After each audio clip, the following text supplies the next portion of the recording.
Alright, so we're back here. Yeah, back again.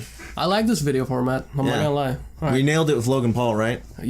Okay, yeah, we nailed it. Sure, buddy. It showed that the mainstream media that the faces of YouTube can learn their lesson. Wop wop wop wop.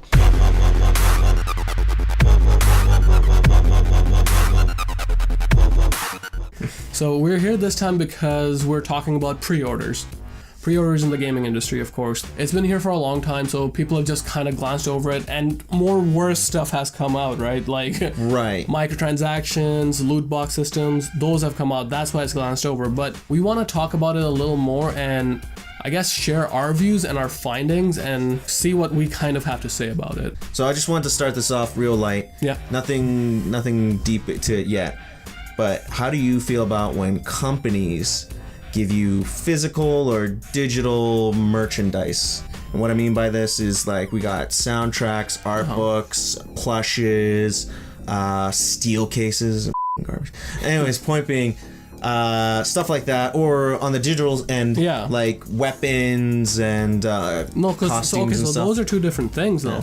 On the digital end, you're not getting anything physical. Right, it's like that's a different. But if I get a digital thing, that's trash and garbage to me. If a physical thing is in front of you, there's real monetary value in there.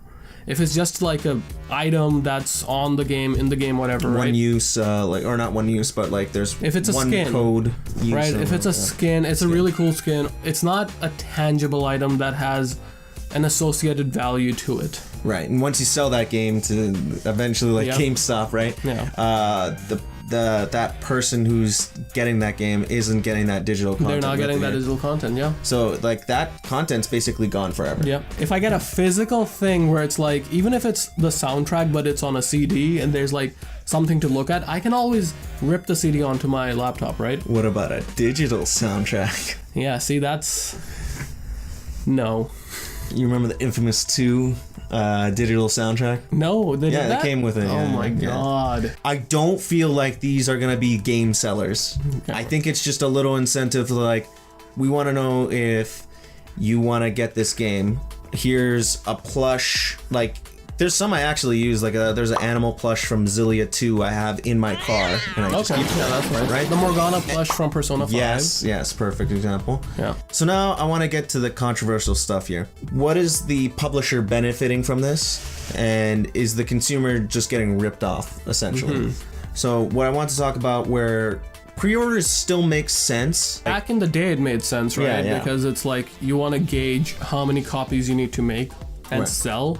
Like how many discs you have to print on. Exactly, because that wasn't a no-cost thing. Right. There was actual costs associated with it. Shipping. There you go. Shipping is one of them. Like the main like the CD, it's a hard, like it's a item that you need to produce, and you need burners and all sort of stuff. But now we're seeing a lot of games that are just digital release, right? Like most indies are just digital release.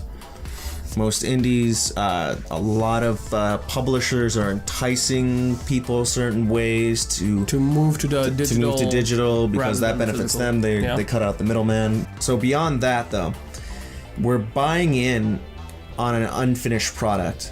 And that'll just be the case. Like you can pre-order at GameStop probably a game like 6 months down the line. Do you remember Final Fantasy 15? Right. Okay, here we go. Like that thing was able to be pre-ordered half a decade before it actually got out. It's one of those things like, do you want a burger? Well, do you want a burger 10 years from now? Do you want to pre-order this burger on the promise that it's going to taste good, or you know, maybe you want to look at reviews, maybe you want to look at how the place is, or maybe you want to look at like, you know, does the publisher in this case have cockroaches in their kitchen? It's one of those things where once you start paying a person for something they haven't released, what is the incentive of them to actually give a crap about the thing they're releasing? We're gonna pay you before you even come out with this thing. Right. So if it's a buggy mess, it's okay. We already paid you. You already have our money. And that kind of leads to the next thing. The next topic of discussion is by doing this, you're allowing them to bypass reviews and public opinion. Yeah, you're allowing them to bypass because a lot of them even have the whole thing of reviews can't go up until a certain date, right? Right. So even if and that might even be date of release. Yeah, no. And if you have a digital copy, fuck. If a developer or publisher is so scared of that that they're waiting for the day off, right. And that could apply to games that are actually good, like yeah, it could. But Shadow Mordor. Yeah, but it could also apply. It mostly applies to a lot of games that aren't, right? Yeah, like right. Andromeda. How far will we go? That question is also at the heart of the development of Mass Effect Andromeda. The most latest one that avoided this was God of War.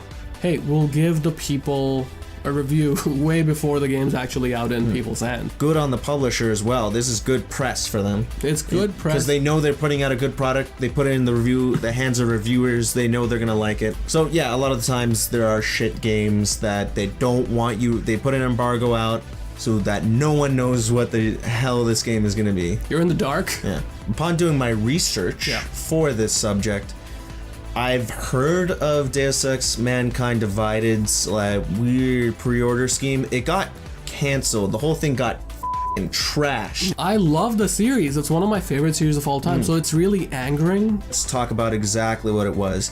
So first of all, there's tiers of pre-orders. Yeah. Now, there's always been stuff like this, like a special edition. You got your regular vanilla, and then you got your special, and then you got your premium that probably comes with some giant figurine. And then or like something your like that. deluxe. Yeah, exactly. They cost like several $100s.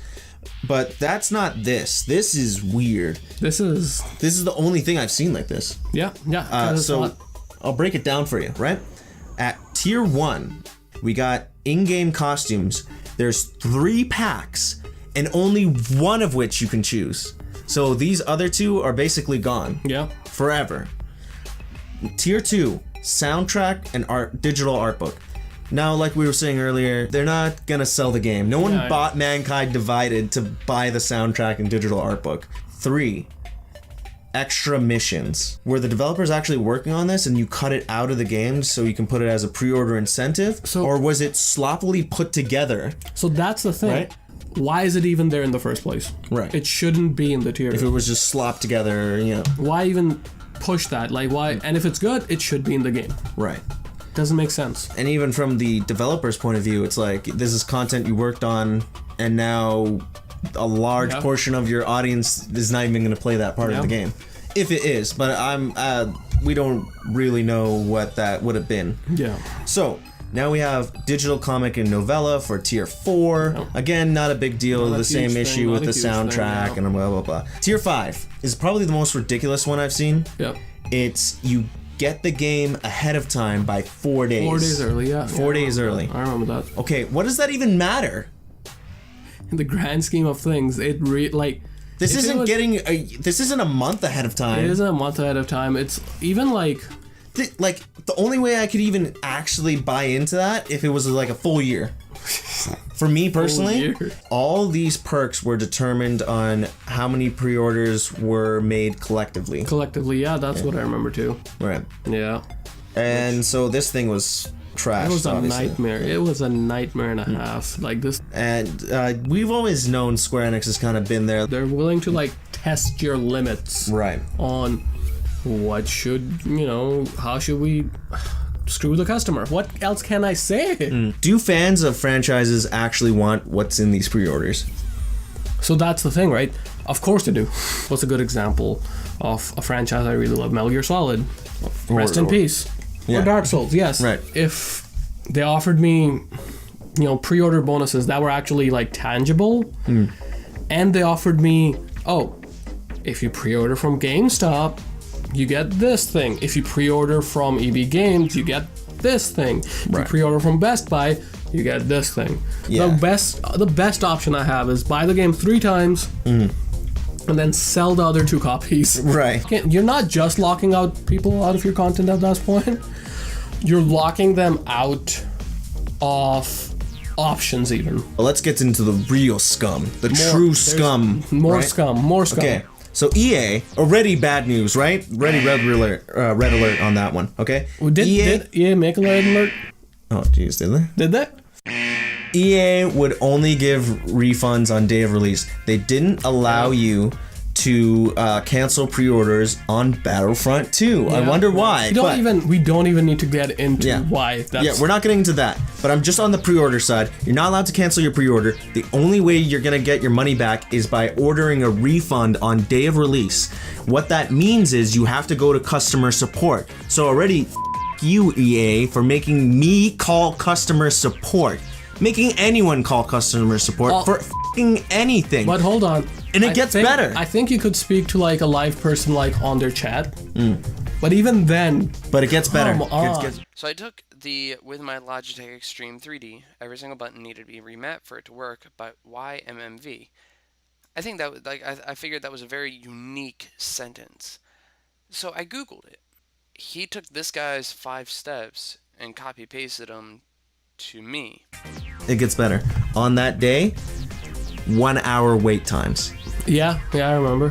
So they were just bidding on like no one. They knew that no one wants to stay online on a customer support or live chat or whatever. And they knew that they wouldn't, like, a lot of these sales would not be recouped because hey, no one wants to stay on customer support, right? Scumbag number 2, Nintendo. I've been really loving them lately, but they know how to up just perfectly. Nintendo's eShop policy is that all sales are final, and that includes pre-orders. The Norwegian Consumer Council argues that this is illegal. Makes no sense. Right? Like, all sales are fine. What?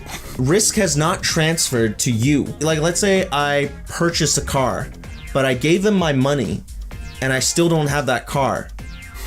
You can cancel. Yeah, that's what a deposit is. Yeah, you can take that out. Yeah, you can go like, well, you won't get your deposit back.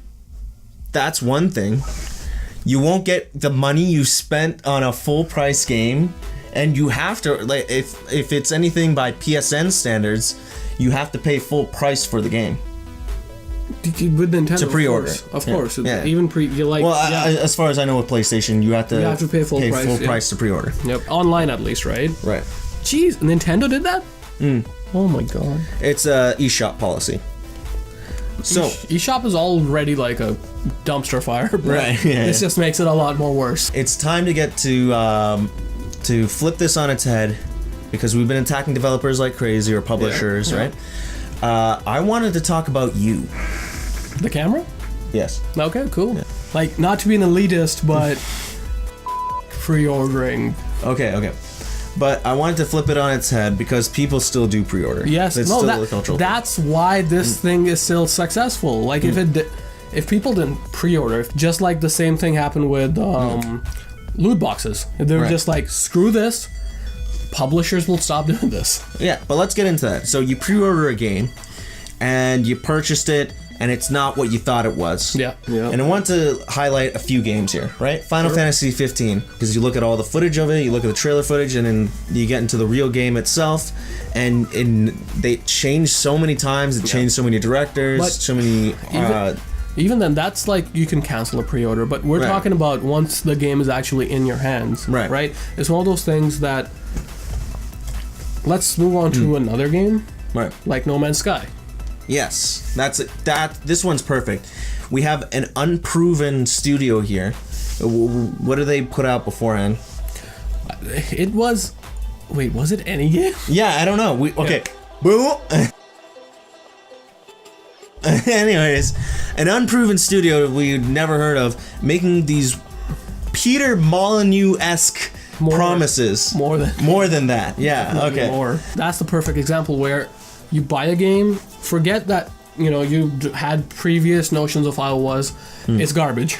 You can't return it online. Like, Steam has a policy where if you put in a certain amount of hours, you can't even return it. Yeah. If you buy digitally, you're screwed. The only way you could return it is with a physical copy, and most people aren't doing that anymore. This game came out, you couldn't wait for the reviews. Right. You couldn't wait for people to be like, hey, this is either really disappointing or really good. Had to get out, and now you wish you didn't buy this game. That's what we need to avoid. You got hooked up on the hype train. And I think we've all, in certain ways, have done that. Like, for me, it was a long time ago. Shit, it might have been 10 years ago. Wow. It was like Star Wars The Force Unleashed. And they were showing off, like, oh yeah, we made 3 different engines for this game for, like, physics and stuff like that. And I was, like, really into it. And when the game came out, it was just mediocre. It was alright. It was mediocre. It wasn't even bad. It was just mediocre. Mediocre. Yeah. And I wanted to talk on your end, because I think this more relates to you. Dark Souls 3. Yeah. From Dark Souls 1 to Dark Souls 3, it felt like the releases were coming out every couple of years or so. Yeah. Dark Souls 1 blew up. They blew up From Software. They put them on the map. Right. What did this do? This brought in a lot more casual gamers that never even heard of these games. What does this do to a studio? We got pre-orders. Do we need to focus this much attention on this game anymore? Right. Do we need to focus and push the envelope on the sequel? No. Well, ultimately, I feel as if buyers need to have some sense of responsibility when it comes to purchasing. And you're gonna have to go out there and kind of dig deeper into these companies. Are they reliable? When was the last product they put out? Yeah. And gauge it that way. And if you think of it that way, Dark Souls does not qualify for a pre-order because Dark Souls 1 to 2, disappointment. Right. So it does not, because even But though then there's a track Bloodborne record, to Dark Souls. of course, but Bloodborne was after Dark Souls 2, was it not? Yes. There you go. That's what I'm saying. After a disappointment. So it's one of those things where you gotta gauge it, but also at the same time, try to stay away from pre-orders. What else can I say? It gives the incentive for a company to make a better game just slowly deteriorates. Right.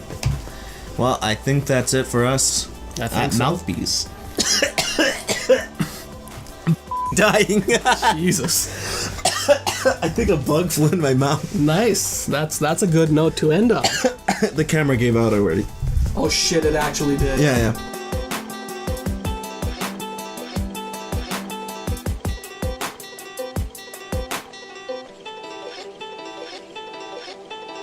We've never pre-ordered a game. Wait, have you? Yeah, I pre-ordered. You're stupid. Okay, yeah. All right. Okay.